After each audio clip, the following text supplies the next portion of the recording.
தமிழ்நாட்டின் தலைநகரம் சென்னையாக இருக்கலாம். ஆனால் சென்னையின் தலைநகரமாக இருந்தது கோபாலபுரமும் போயஸ் கார்டனும். ஒரு காலத்தில் ராமாவரம் தலைநகரமாக இருந்துச்சு, தோட்டம். அதுக்கப்புறம் அந்த கோபாலபுரமும் போயஸ் கார்டனும் எதிரெதிர் திசையில் இருக்கும். சில ஆண்டுகள் இவர் முதலமைச்சராக இருப்பார், சில ஆண்டுகள் அவங்க முதலமைச்சராக இருப்பாங்க. ஆக மொத்தம் அந்த ஏரியா களை கட்டி இருக்கும் எப்போவுமே. இப்போ சென்னையின் 3வது தலைநகரமாக பனையூர் மாதிரி இருக்குது. நேற்றெல்லாம் நீங்கள் பார்த்துருக்கலாம், அவ்வளோ பெரிய கூட்டம். இந்த விருப்ப மனு வாங்க வந்த அந்த தொண்டர்கள் ஒரு பெருமளவு திரண்டுட்டாங்க. ஆக்சுவலாக ஒரு மாநாட்டுக்கோ பொதுக்கூட்டத்துக்கோ அல்லது ஒரு ரோட் ஷோவுக்கோ ரசிகர்கள் தொண்டர்கள் திரள்வதுங்கிறது ஒரு வாடிக்கையான விஷயம். ஆனால் ஒரு விருப்ப மனு அது ஒரு குறிப்பிட்ட தொகையை கட்டிட்டு நீங்கள் வாங்கணும். இன்னொன்று, தேர்தலில் போட்டியிடுகிறவர்கள் மட்டும்தான் அங்கே அதை வாங்க முடியும். ஸோ அப்போது தமிழகத்தின் 234 தொகுதியிலும் இருக்கிற பல்வேறு தொண்டர்கள் அங்கே குழுமி அது ஒரு மிகப்பெரிய கூட்டமாக மாறிச்சு. வழக்கம் போல் இப்போ எப்படி கோபாலபுரத்தில் ஒரு டென்ஷன் நிலவுமோ, எப்படி போயஸ் கார்டனில் ஒரு டென்ஷன் நிலவுமோ, அதுமாரி பனையூர்லேயும் ஒரு டென்ஷன் உருவாகிருச்சு. சுற்று வட்டாரத்தில் இருக்கிற பொதுமக்கள் பயங்கரமாக பாதிக்கப்பட ஆரம்பிச்சிட்டாங்க. ஆக்சுவலாக கோபாலபுரத்தில் அந்த சிக்கல் எப்போவுமே இருந்ததில்லை. கலைஞர் வீட்டு வாசல்லையே ஒரு கிருஷ்ணர் கோயில் இருக்கும். அந்த கோயிலுக்கு வர்றவங்க அவங்க பாட்டை சாமி கும்பிடுவாங்க, அந்த பாட்டை கோயிலில் பாட்டெல்லாம் ஒலிக்கும். அது கலைஞர் வீட்டுக்கும் கேட்குற அளவுக்கு ரொம்ப நெருக்கமான கோயில். ஆனால் அங்கே எந்த ரெஸ்ட்ரிக்ஷனும் பெரும்பாலும் இருந்ததில்லை. ஆனால் போயஸ் கார்டன் அப்படி கிடையாது. அதுவும் அவங்க 91 96 காலத்துலலாம் அந்த சைடில் பிறந்தால் கூட பிடிச்சி உள்ளே போட்டுருவாங்க. ஸோ அந்த அளவுக்கு போயஸ் கார்டனில் இருக்கிற மொத்த பணக்காரர்களும் நொந்து நூடுல்ஸ் ஆனாங்க. அப்புறம் அப்படியே காலம் மாறிச்சு. அவங்க இறந்து போன பிறகு இன்றைக்கி அங்கே ஆளே கிடையாது. தனுஷ் வீடு, விஜய் ஆண்டனி வீடு, ரஜினி வீடு எல்லாமே அங்கே தான் இருக்குது. போயஸ் கார்டனில் வீடு வாங்குவதுங்கிறத ஒரு பெருமையாக நினச்சி இன்றைக்கி பல பேர் அங்கே வாங்கிட்டு இருக்காங்க. ஆனால் எந்த கூட்டமும் அங்கே போய் அந்த வீடுகள்லாம் பார்க்குறதில்ல. ஆனால் ரஜினி வீட்டுக்கு மட்டும் அவருடைய பிறந்த நாளின் போது ஒரு கூட்டம் கூடும். அங்கே வாசலில் ஒரு அம்மா பயங்கரமாக சண்டை போட்டாங்க. நீங்கள்லாம் இதில் வீடியோவில் பார்த்துருக்கலாம். ஒரு வாசல் தெருவில் கோலம் கூட போட முடியலையா, இந்த மாதிரி படுத்துனீங்கன்னா நாங்கள் எப்படி வீட்டு வாசலில் கோலம் போடுறதுன்னு அந்த அம்மா பயங்கரமாக டென்ஷன் ஆகி கத்துனாங்க. அதில் ஒரு நியாயமும் இருக்குது. ஏன்னா ஒரு மார்கழி மாதம்னா தன் வீட்டில் ஒரு பெரிய அளவு கோலம் போடணும்னு நினைக்கிறதெல்லாம் ரொம்ப இயல்பானது. கரெக்டாக பொங்கல் அன்றைக்கி அவங்க வீட்டு வாசலில் கோலம் போட்டால் அந்த கோலத்து மேலே ஒரு 500 பேர் வந்துன்னா அவங்க மனசு என்ன பாடுபடும். ஸோ அதுதான் நடந்துச்சு. நல்ல வேலையாக அதை ரஜினி புரிஞ்சுக்கிட்டு அந்த பேரிகார்டே இன்னும் கொஞ்சம் தள்ளி போடுங்கன்னா அவர் இறங்கி வெளியில் ரொம்ப தூரம் ரசிகர்களை கொஞ்ச நாள் சந்திச்சுட்டு இருந்தார். ஸோ அதையும் நம்ம பார்த்தோம். அப்போது பொதுமக்களின் கருத்தை கேட்டு அதற்கு மதிப்பு கொடுப்பதுங்கிறது எப்பவுமே தனி. அது ஜெயலலிதா அம்மா காலத்தில் நடக்கலைன்னா கூட மற்றவர்கள் காலத்தில் நடந்திருக்கு. கலைஞர் பெரும்பாலும் நான் இப்போ சொன்ன மாதிரி பக்கத்தில் இருக்கிற கிருஷ்ணர் கோயிலுக்கே நீங்கள் போயிட்டு வரலாம் ஈஸியாக, அவர் முதலமைச்சராக இருந்த காலத்தில். இந்த பக்கம் ரஜினி வீடு, அதையும் நான் சொல்லிவிட்டேன், அவர் பொதுமக்களுக்கு மரியாதை கொடுக்குறவராக இருக்கார். அப்படியே நேற்று பனையூரில் நடந்த சம்பவம் அதை பயங்கர பூதாகரமாக்கிடலான்னு பல பேர் வெயிட் பண்ணிகிட்டு இருந்தாங்க. நேற்று எல்லாத்துலேயும் செய்தி அதுதான்.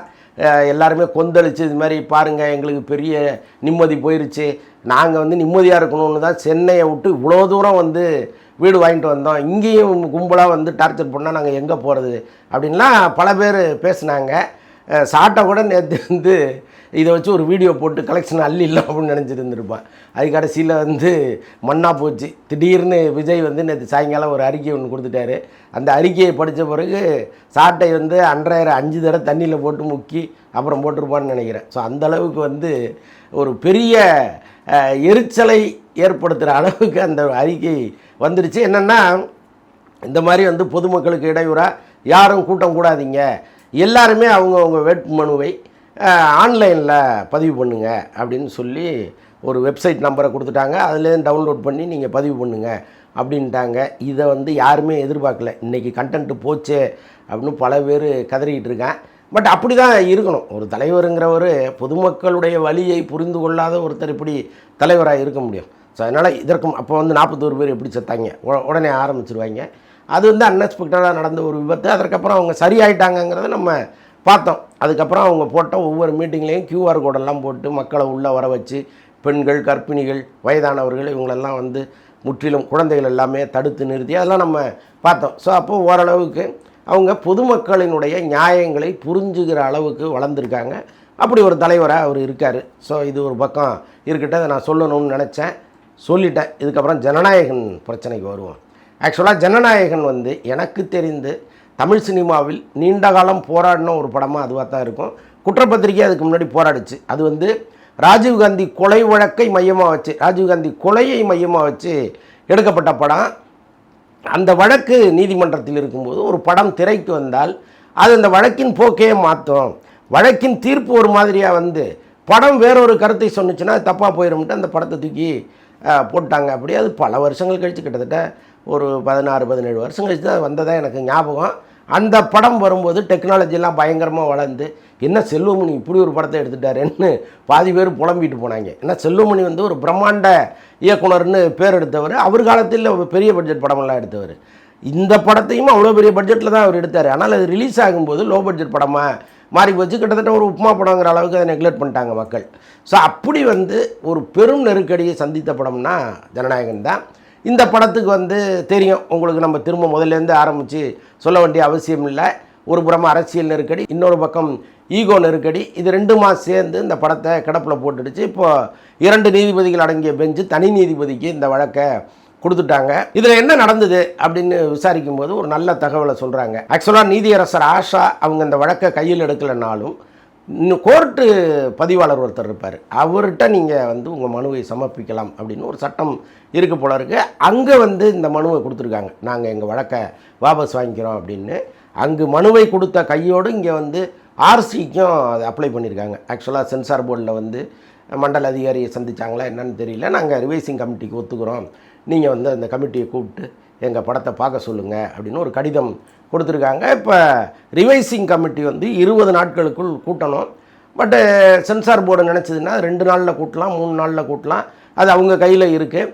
ஆக்சுவலாக இது வந்து ஒரு இராணுவ அதிகாரி இந்த படத்தை பார்க்க போகிறார். ஏன்னா நேற்று நம்ம வலைப்பேச்சில் சொல்லியிருந்தோம், இராணுவம் தொடர்பான சில பிரச்சனைகள் இதில் இருக்குது. முக்கியமாக அந்த சிம்பல் வந்து இராணுவ சிம்பல் சரியாக இல்லாமல் இருக்குது அப்படிங்கிறது ஒரு கருத்து இருக்குது. அப்புறம் இராணுவத்தை ஏதாவது தரக்குறைவாக படத்தில் காமிச்சிருக்காங்களா அப்படிங்கிறதும் இருக்குது. ஸோ அதனால் அந்த அதிகாரி அதை பார்த்துட்டு இதில் ஒன்றும் பிரச்சனை இல்லை, அல்லது வந்து எங்கேயாவது ப்ளர் பண்ணணும்னா பண்ணுங்கன்னு அவர் சொல்லிட்டாருன்னா அந்த படம் விரைவில் திரைக்கு வந்துடும் அப்படிங்கிறது தான் இப்போதைய நிலவரம். கேவிஎன் அந்த உரிமையாளர் வந்து சென்னையில் தான் இருக்கார். தொடர்ந்து இது தொடர்பான விஷயங்களை அவர் பேசிகிட்டே இருக்கார். டிஸ்ட்ரிபியூட்டர்ஸ்கிட்ட பேசுகிறாரு, திரையரங்க உரிமையாளர்கள்ட்ட பேசுகிறாரு. ஸோ இது வந்து எப்படியாவது இந்த படத்தை பிப்ரவரி 19ஆம் தேதி கொண்டு வந்துடலாங்கிற அளவுக்கு வேகப்படுத்தியிருக்காங்க. எல்லாமே அவங்களுக்கு சாதகமாக இருக்கிறதா தான் இப்போதைக்கு தகவல் வருது.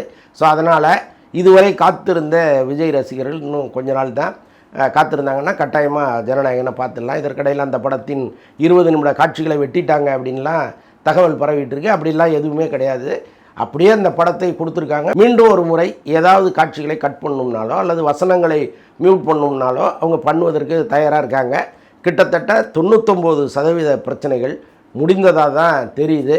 ஜனநாயகன் விரைவில் திரைக்கு வரும்போது அதை பற்றி இன்னும் நிறையா பேசுவோம். நடுவில் ஏதாவது ஜனநாயகன் குறித்தோ அல்லது தாவேகாவினுடைய முக்கியமான நடவடிக்கைகள் குறித்தோ ஏதாவது நமக்கு தெரிஞ்சிச்சுன்னா கட்டாயமாக நம்ம ஷேர் பண்ணுவோம்.